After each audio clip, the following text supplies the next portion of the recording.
김두원의 알고리즘 투자 알투 시간입니다. 오늘은 예고 드린 대로 중국을 한번 살펴보도록 하겠습니다. 자, 중국의 내수 3종 지표라는 게 있습니다. 첫 번째로는 소비 관련된 소매 판매 지표이고요. 두 번째는 생산 쪽으로 봐야겠죠. 광공업 산업 생산 지표고 끝으로 중국 그러면 투자 아닙니까? 누적으로 고정 자산 투자가 얼마나 되느냐.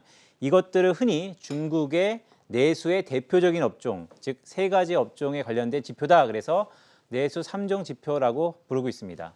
자, 보시면요. 기본적으로 내수 3종 지표 우리가 왜 주목해야 되느냐? 두 가지죠. 첫 번째 이유는 그러니까 위드 코로나 시대에 글로벌 투자 심리의 어느 정도 선행 지표로서 중국의 내수 지표들이 역할을 해오고 있습니다. 그렇기 때문에 우리가 주목해야 되고요. 자, 두 번째 이유는 중국 정부가 미중 간의 갈등이 불거지면서 내수로 전략을 전향했죠. 그렇기 때문에 내수 부양 의지를 파악하는 데 크게 도움이 됩니다. 부진하면 정책이 바뀔 거고 괜찮으면 정책이 약간 수그러들기 때문입니다. 자, 차트 한번 보실까요? 최근 들어서 중국의 내수 3종 지표 어떠냐? 일괄적으로 둔화되고 있습니다. 역시 중국 경기의 둔화 우려가 제조 PMI와 더불어서 전반적으로 센티가 부진한 상황인데요. 더 중요한 것은 월간 지표입니다.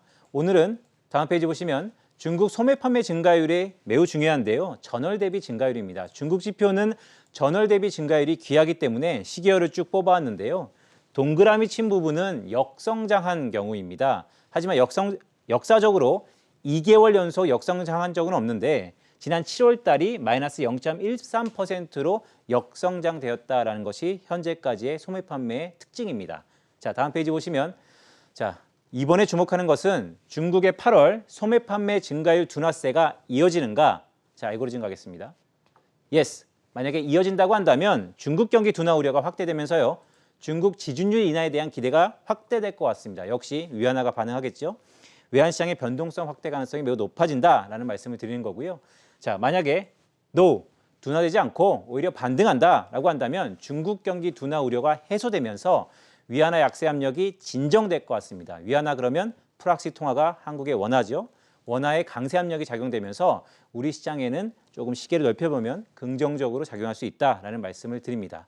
오늘 알토 시간에는 중국의 내수 3종 지표 중에서 소매 판매 증가율이 어떻게 나오느냐에 따라서 우리의 대응이 어떻게 가져갈까에 대해서 알아봤습니다. 이상입니다.